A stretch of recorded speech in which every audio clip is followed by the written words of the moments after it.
Hey, welcome to another Raid Shadow Legends video. I'm Wood, and in this series we're comparing two accounts started at the same time on the same day, played the same way by a lovable knucklehead.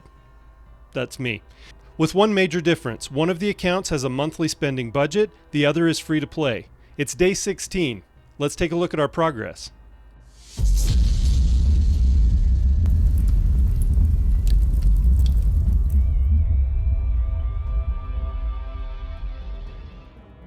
Hey, thanks again for joining me. So just like we do every day, there's a bluish-green border around the free-to-play account and no border on the budget account, just to keep things straight. We're collecting our rare book today, and tomorrow we get some 5-star speed gear. So hopefully it'll have some speed substats. It's epic, so we'll have a chance at some speed substats anyway. That'll be nice to get that collected on both accounts. We'll go over here to the budget account. A lot of progress in the last 24 hours. There's a couple of quests that I just kept pushing, and you know, sometimes you just think it's really important to get something done for no reason other than you just want to get it done, and that's what happened with me overnight and today a little. We worked on getting some the Spirit Affinity potions done, and we are on mission 132. So today, since the reset, now today we'll be on Force Affinity, so we'll be able to collect these 5 greater Force potions from stage 7 or higher from the Force Keep. So we'll take care of those, and then we've got the next couple already done, and then the next one will be Void, and so that'll happen 2 days from now on day 18. We'll get to the Void, and then there's a couple of challenges also that we can take care of with that Void. With the Void being open, we'll be able to take care of these 2 challenges, and then we'll be on the Dungeon Challenge Part 4 or 5 after that's done. That'll give us another Ancient Shard. And that applies to both accounts. So that'll be nice to get that taken care of. We got Stag Knight 5-star Ascended because it just figured into a mission that I was doing. It said ascend a champion to 5 stars. And because the Spirit Potion dungeon was open and I had been farming it, that one made the most sense at the time because we already have our Ethel ascended to 5-star, and so for future missions, it's important not to 6-star her yet until the mission comes up to 6-star ascend a champion, and there's ones for each affinity for that also. So we've got Stag Knight ascended to 5 stars. So if we had an amulet in Bannerlords on the free-to-play, we'd be able to outfit him with that, but we do not. Made some upgrades in gear. There's a mission to go to a level 16 on a piece of gear, and if you look, I've only got 109,000 silver. I was trying to run this one up to 16. I thought, well, maybe. I took a shot. I just left it on instant upgrade. I took a shot, and it took all of my silver. And so, out of silver again. So we'll just have to build some more up before we make a few more attempts on that one. It shouldn't take too much longer to be able to get that one up to level 16, and then we'll have that mission taken care of on this account as well. And like I said, then we'll be on the Force Potion for it also. So we're kind of neck and neck on the free-to-play and on the budget as far as that goes. As far as level of the account, you can see here we're at level 41 on the free-to-play, and we're also at level 41. We're about 40% ahead on the budget account than we are on the free-to-play, and that's a pretty significant difference. It starts to They start taking a lot longer, taking a lot more experience to level up. It's funny, in the video I recorded yesterday, I thought maybe I'd be able to get to level 42 before the event that ended last night was over, and yeah, there was just no way that wasn't going to happen. But so we keep going along. We've got Yaizo in the Guardian Ring being leveled up, and so within a few more days he'll be leveled up to 40 without me having to do anything, so that when we are ready to build him, he'll already be at 40. We won't have to put him into campaign or anything like that, or use brews. I'm still trying to build up brews. Yeah, see, I like to have at least 200 before I start feeding brews into champions, at least into food champions. One of the strategies for doing well in champion training tournaments and events is to feed a couple of brews into your food champions, because those initial levels give you a lot of training points.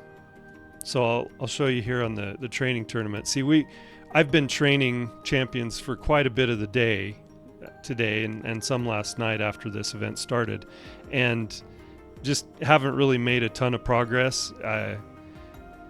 You make a lot of progress in champion training by leveling your lower level champions up. Taking a champion to 6-star, you would think it would give you a ton of points, but I think it's only 300. Yeah, it's a 5 to 6-star rank upgrade is only 300 points, and 4 to 5 is only 100. And you can see you need thousands of points, and so making those little upgrades, you get the same number of points for going from level 1 to 2 on a 3, 4, 5-star or 6-star, and they each have their own point levels also, but you get the same number of points from going from level 1 to 2 that you do from going to 49 to 50, for example. So it's important that you get those first few levels into your food champions, because it gives you a ton of points, and if you're just feeding lots and lots of champions, then it makes a lot of sense to raise their level.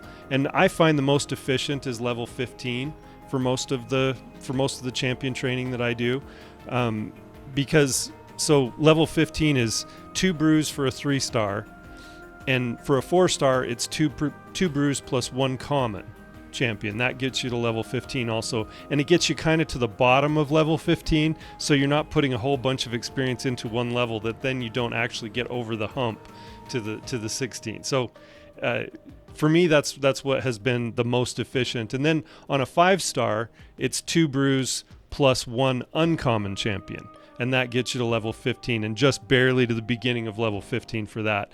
And what I've found is that if I'm trying to go up to, like if I wanted to go to level 21 or 22, I think it was, by feeding another brew or 4 brews or something like that, it just, to me, I want to get the most levels out of those brews that I can. They're also a finite resource in the game, and I just don't have enough of them built up. And so I think this training tournament, we'll get what we can out of it, but I don't expect to be able to get the epic book at the top.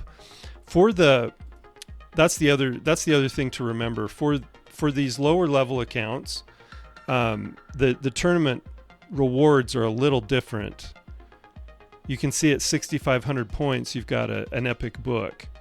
Now I'll take you over here to my main account and show you on a level 100 account. See, it's a legendary book, but it's 11,000 points. The rare for the fusion is at 6,350 for a level 100 account, and you can see for the free to play it's only at 3,600 points. So they don't expect you to be able to do the same amount at these lower levels that a higher level account can do. It's just because you're more equipped to be able to make more points. But with this one, where we're only a couple of weeks old in these accounts, I'm not sure I'll be able. We've got 3.5 days left, so I'll see what I can do. I'm gonna shoot for getting that epic book and getting to the top of this one. But you can see in our competition and the free to play, at the top here, we've got quite a few points being scored. I don't know who this player is with the player name, but they've scored a lot of points for a lower level account. They must be really working at it here. So and then in the budget, let's take a look at that tournament and see if they've got somebody. I didn't even check and see if we're in the same tournament. It'd be very unlikely that would be in the same tournament bracket, but oh, that's crazy. That is interesting. Okay, so there's another tier. I did not even notice this. This is something I didn't see. I'm seeing this the first time. So you can see a few more points, 2,000 more points for the budget. And then they've got the legendary book, but it's 10,000 instead of 11,000 on my main account. That is interesting. I wonder. Yeah, but the competition, you can see, we're a little more achievable competition here. Wow. Yeah, I don't even know how many tiers of the champion training tournaments there are. I thought there were just 2. This proves me wrong that we actually, I'm showing 3 different accounts of my own accounts, and they're in 3 different places. So maybe passing level 41 on the free to play. Maybe I started out the tournament at level 40 maybe, and then maybe passing level 41 was a milestone that kept me in this, or that put me into this bracket for this other training tournament. That is interesting. Not something I would have expected. So see, I'm learning new things too. So on the budget, let's go in and look at the market here.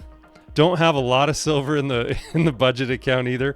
I've really been trying to make some improvements and pushing things, and that's when your silver goes away. So also on the free to play account, as we were farming yesterday, I was talking about the spirit keep and that you needed heal reduction. At certain levels, it starts becoming more and more necessary to have some heal reduction on the boss. And there is also a challenge. One of these dungeon challenges was to place heal reduction on the Spirit Guardian while beating stage 7. So that's a very specific a challenge to do. And I had fed all of my rock teeth, I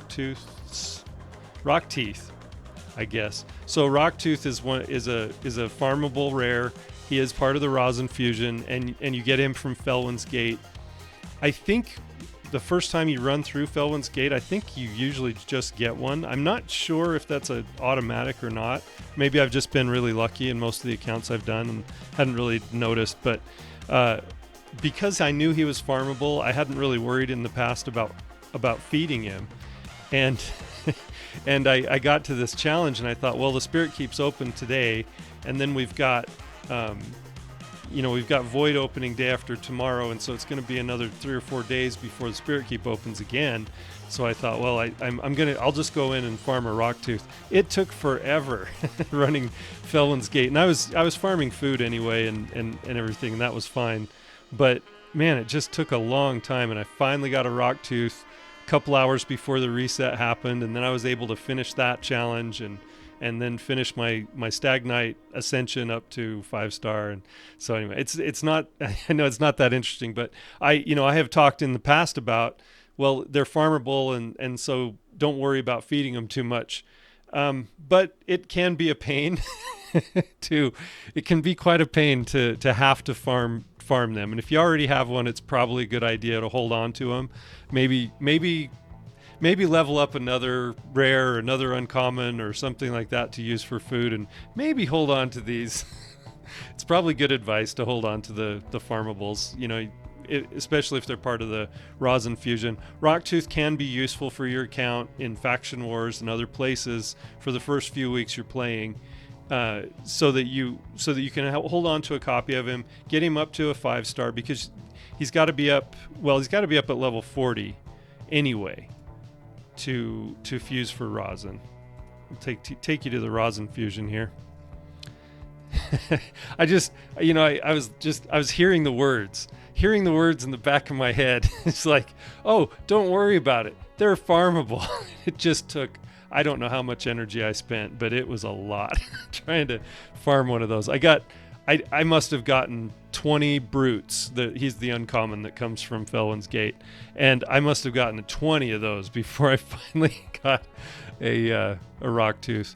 But yeah, we'll go into the fusion here. Sorry, I forget what I'm doing sometimes because I go off talking. But yeah, so here's your rock tooth. You've got to be up at 40, and they've got to be fully ascended at 40.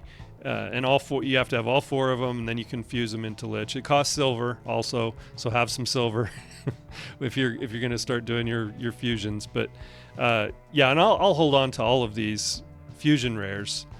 It's funny, on the budget account, I have quite a few more of, and it's just been luck. It's also been because I did open shards last weekend. You can see I've only got 5 ancient shards on the budget account, and those have just built up over the week. But going to the rosin, and you see I've picked up just some fusion rares, and I've got all of them saved now. You can see I don't have a rock tooth.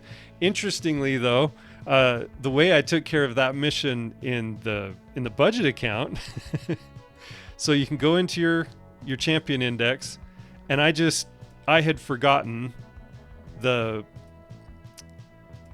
void rare that I pulled. I had forgotten that he had heal reduction. So I went in here and I looked at debuffs and I marked heal reduction here, and oh, lo and behold, I have somebody who does heal reduction. So I put a little gear on him and made that work. So I didn't have to do a rock tooth for this account, but you can see I've had several rock tooths. I still don't know how to say that. But anyway, it probably doesn't matter. It doesn't matter. But so I put some on Ripper Fist here, and his A2 has a possibility of 100% heal reduction if he has 100% HP. If he has less, then it's a 50% heal reduction. So it's not the most reliable. It's not as good as Rocktooth's heal reduction, but it doesn't specify what kind of heal reduction. It doesn't say the big one or the little one. So yeah, either one would do. So I just put a little gear on the Ripper Fist here, and I had no idea he had any kind of utility at all. So it was nice to be able to get that one out of the way without having to go farm a rock tooth for this account. But I will eventually farm one when I'm ready to start taking the rosin fusion seriously. But that was just kind of a funny thing that happened. But there again, using the champion index is so nice. You can search your account, any of the champions you have, Master Vault, Reserve Vault, any of them. You can even only show awakened champions if you're doing something very specific that requires awakened champions, which that's a long ways away for us. But it's so nice. You can mark faction, you can look for auras, you can look for buffs, debuffs, other kinds of effects like turn meter steal, or just see activate HP burn, any of these effects. Just such a really nice thing that they added to the game fairly recently. I mean, everything seems fairly recently to me because I'm old, but it's so nice and such a great addition to the game. And like I said in the video yesterday, the only thing I would like to see is for us to be able to check champions that we don't have, and to be able to search, if I wanted to know which champions do this certain thing, that I don't have a champion for, who should I be watching out for? And I'd be able to mark it and be able to see which champions in the game do that, or certain, if I'm looking at a faction and I say, okay, does this faction have any champions that do X?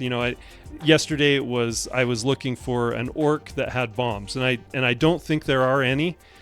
From my own experience, I don't think there are any bomber orcs, but I don't know for sure, and I don't know if maybe there's an uncommon that I didn't know about, or a rare that I don't know what they do, and so it would be really nice to be able to add that feature to the champion filter in the index. I'd really like that. So if anybody sees this video and has any pull with the game developers, please put a bug in their ear about it, because I would love to see that in the game. It'd be awesome.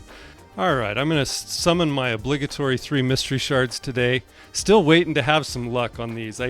I would really like to see a rare come out of one of these while I'm recording one day. It'd be really fun, especially if it was an apothecary or a frozen banshee.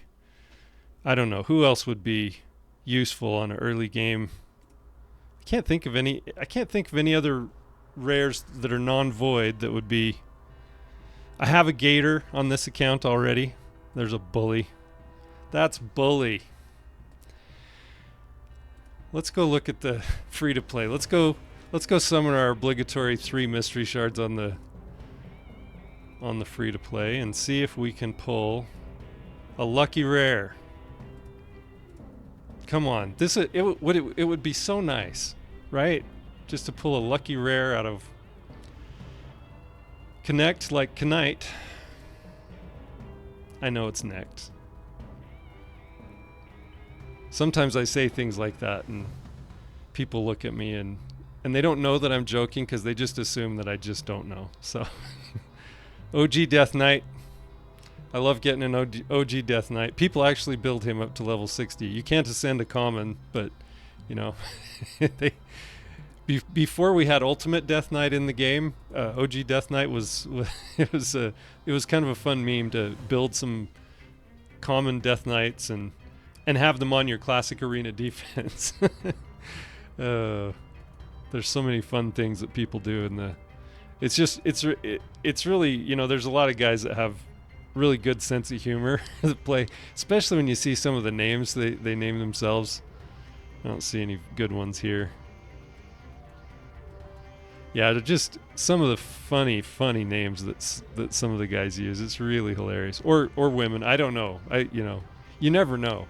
About 25 years ago, when the internet was becoming more powerful in our society, I saw a cartoon, and it wasn't me. I don't read the New Yorker. I've never read the New Yorker, and no one that knows me would even assume that I would be the kind of person that would read the New Yorker. But I did see a cartoon from the New Yorker when it was still an actual print magazine. I don't know. Is it even still? I don't know. Anyway, it had these 2 dogs, and one dog was up in a desk chair on a computer, and he was looking at the other dog, and he says, on the internet, no one knows you're a dog. And it was, you know, just kind of a funny meme that, and we didn't call them memes back then, but it was kind of a funny meme that, you know, just told you, we don't know who anyone is in the game. We don't know, but there's a lot of really clever people out there. Don't know if they're male, female, aliens. No, I have no idea, but they're very clever. Some of the names they come up with are just really good. And then you'll see sometimes meme teams where they'll put in all 4 copies of one champion that they've pulled, like one legendary that's not very good, and they'll put all 4 copies in, and just to show everybody, look how many times I have pulled. And then you sympathize with that person because you've been there. So it can be kind of fun. We'll go and do some of our classic arena fights here. I should go back and look and see what the advanced quest is for arena. There's always one advanced quest for arena, either tag arena or classic, that gives you 50 energy. And I usually go in and look at that beforehand and take care of it at the beginning of the day, because I have forgotten before to do that quest, I've forgotten to look at what it was before and gone through the entire day without even thinking about it, and then realize at the end of the day before reset, I forgot to even look and see what that quest was for today, and it would have been a very simple thing, and sometimes I just forget to look at it. So we should go back in here and look. Tag with higher team power. That one seems difficult, and sometimes it is. But if you can find a one-man arbiter team or something like that in your tag arena, and then put in a damage dealer that's just under their power. Yeah, like see this one here. We've got an arbiter, and she's only 4,000 power though. Okay, well, this deacon is 24,000. That we should be able to take care of that. with our Thel, right? Let's try that. Oh, 26. Oh no, 7. Okay, good. That works. Okay, so you can see my Thel is lower than the Deacon. She's strong affinity to Deacon. So we're going to roll the dice on this one. We're going to see. She's probably slower. Deacon has a better speed aura, and you just, typically players build him faster. You never know who you're playing against until you do it, but we'll see. And see, I've got on the free to play here, I got my Torixes here, my lizard men that you get for the events for this Wixwell fusion. Man, I wish I could get Wixwell on both of these accounts. Some of the great, see, Deacon going first. Ooh, he's a little bit tanky too. That's not good. Maybe we'll see. Oh, we resisted the decreased defense. That's awesome. Come on, Ethel, get him. Oh. Okay, there's hope. Yep, we got him. All right, good. That was more dramatic than I actually made it sound. No, scratch that. Reverse it. Thank you. That was less dramatic than I made it sound.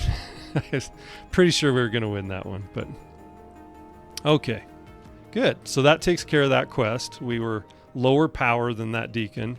So that's just a habit that I have of I usually try and go in and look and see what that advanced quest is, and then, okay, and so I need to do my 2 Demon Lord clan boss keys here, and I think I'm built up to 2 right now.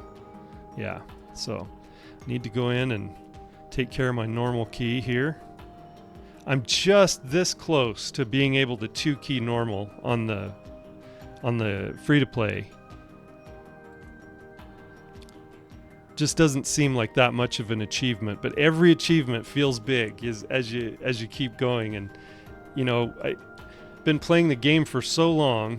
Well, for me it's a long time. I don't know how long people play games, but for me, a few months was a long time to be playing a game. And now, going right at 3.5 years for this one, never would have guessed that I'd be able to play a game for that long a period of time and it still hold my interest. And because the reason I've quit games in the past is, you play for a few months and it's really fun and you're making progress, and then it just sort of starts to feel like a job, like you're showing up for work almost every day and having to log in every 4 to 6 hours, depending on which game it is. And it just feels like this is just more, it's not giving me the enjoyment that it used to, and you just get bored with some of the things, and you're almost showing up out of obligation because you put so much time into it. And this one, I'm still, I still want to achieve the things. I still want to solve the puzzles. I still want to solve the new content, as infuriating as it can be sometimes. I still want to complete some of the things in the game, and so it's been an interesting journey. Like I said, never have had a game that has held my attention for this long. So they're doing something right. I know we complain, and I complain just as much as anyone else about some of the things about the game that need to change, but I still keep logging in every day, and can't say that about a lot of games I've played. So we just keep doing. I almost made it to turn 20. So every once in a while you have an advanced quest, a daily advanced quest where it asks you to survive 20 turns against the Demon Lord. And in fact, I think I did get there, but I think that was on the budget account. I don't think I've made it to turn 20 on normal on the free to play yet. But if we're getting that close on either, we're probably going over that on easy, and I'm still putting a key a day into easy. So that is good. Yeah, leveling up the Stag Knight is helpful. It's going to be way more helpful once I book him. I still have a few more books to put into Taragi, and I think that's a little bit more important for helping the team to survive. But his decreased attack is huge, important, and the decreased defense on the same skill. Just, and if you're not booked, it's hard to get any value out of that. So switch back over to the budget account here, and I'll show you we have another 5-star chicken made. So the plan is to 6-star Taragi on both accounts first. And I did start using Fenchy yesterday in Faction Wars. I just put some gear on, just gear that I have hanging around, and used Fenchy in the Faction Wars, and so we got him leveled up just a little bit. But I'm not going to focus on building him until I've got everything kind of going on the teams. But you can see I've got some more 4-stars built. I've got 3 more 4-stars ready to go. And then some of these are food champions, and then some. I did pull this Hell Freak from a mystery shard earlier today. Hell Freak's kind of an interesting rare. He does a decreased defense on his A1. So it's a double hit, and each hit has a 20% chance, but that books up to 40%. So it's a pretty, for a rare on an A1, that's a pretty consistent decreased defense that he can put on. And then he's got 50% chance of stealing all buffs from the target before attacking on his A2. That's and again, a lot of times in this game, we prefer champions that do AoE hits, but some of these single target hits can be extremely useful. I would never get rid of my Rhodos because he's only single target, and so we value things like AoE in the game, but for certain situations, the single target hits can be really valuable. I don't think he hits very hard, but stealing all buffs first before attacking can be a pretty valuable skill. And then this is a really interesting one for a rare. I think he's the only rare that has this. Swaps HP with an enemy, then grants an extra turn. And it's on a 4-turn cooldown, but that swapping HP with an enemy, that's a big skill. And that doesn't work on bosses. I wish it did, but it doesn't work on bosses or anything. But that's a pretty big skill for a rare to have. So he could sneak up on you in arena. I think I've faced him in arena with other teams, really low level starting out. And then he's got a speed in all battles by 10%. A lot of times rares will have a very specific aura. If they have an aura at all, they'll have a very specific aura that's, in certain battles, or in faction wars only, or in dungeons only, or whatever. And he's got it 10% in all battles, and it's very, it's a very small aura, but it's better than nothing. So, yeah, I kind of like Hell Freak. He looks like Helicath's little brother. Just they do such a great job with the design on all of these champions. Just love it. It's great. And then we have a Hell Fang also. There's a lot of hell going on in the demon spawn. So for the next few days, I'll be focusing on training on both accounts, trying to get as high as I can in both the training tournaments to get rewards for those, and also just to be able to build my teams. It's time to get everybody leveled up and get a few 6-stars going. And so that's what I'm going to focus on for the next few days. We have Summon Rush coming up 7 hours from the time of this recording. I will be pulling shards on my main account. I am doing the Wixwell Fusion, and I'm going to go to the level of getting the epic that's going to be available in the Summon Rush. I have heard some guesses on how many sacred shards are going to be required for that one. My guess is it's going to be one of the highest ones ever. I think it's going to be 14 sacreds. I think it's going to be up around 7,000 points. I'll be pleasantly surprised if it's lower than that. A lot of these they've had them around 6,000 points or so for an epic. They've had rares though. Sometimes when you're doing some of these, they've had rares at 4,000 or 5,000 before. So I'm guessing it's going to be 14 sacred shards to be able to get that epic.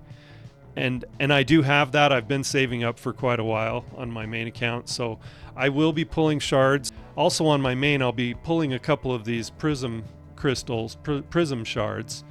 I'll be trying to go for a copy of this Dune Lord Gregor, who is the faction unity champion for the barbarians. Sorry, I was going to say Bannerlords. For the barbarians, I have an Alsgore, which I think Alsgore is very good, but I don't have a Valkyrie. I don't have a Contra, I'm not that interested in getting a Contra. I do believe I have an Elder Skarg, haven't built him, but another copy of Armand's would be good. It would go into Faction Guardians, and I would save a copy of him, and in the hopes that someday I'll be able to +4 my Armands. So that is interesting to me. None of the epics. I've got all the epics. I mean, leveling up or +4ing my Ferric in the Fat would be good also. I do use Ferric in the Fat. And then Hoskarul. Hoskarul is, I think, underrated. I think, well, everybody, it's funny. I think a lot of people say Hoskarul is underrated. But if everybody says he's underrated, he's probably not. So Hoskarul can be really good. He has an AoE stun, and it's a very good chance. It's 75% chance AoE for an epic. That's really good. And so I have 2 Hoskaruls built on my main account that mostly I did for Centranos, for the city of Centranos. That it's some of the very difficult content in the stages where you can use him. That control is huge. So I will be opening shards on my main account, and I'm thinking that maybe tomorrow in my video tomorrow on the series, maybe I'll just include that in that. So yeah, I'll be recording at a time when I'll still be able to summon these 2 prisms, and then I'll probably summon my sacred shards at the same time. By that time, we'll have a much better idea about where we are on all the events. I think that covers everything for today, and I really appreciate anyone who's been watching. It's been a slow start, and I think that's just how these things go, but I'm enjoying it. I'm learning some new things, stretching myself beyond my previous boundaries, and it's been a lot of fun. So I'm Wood, and I appreciate you.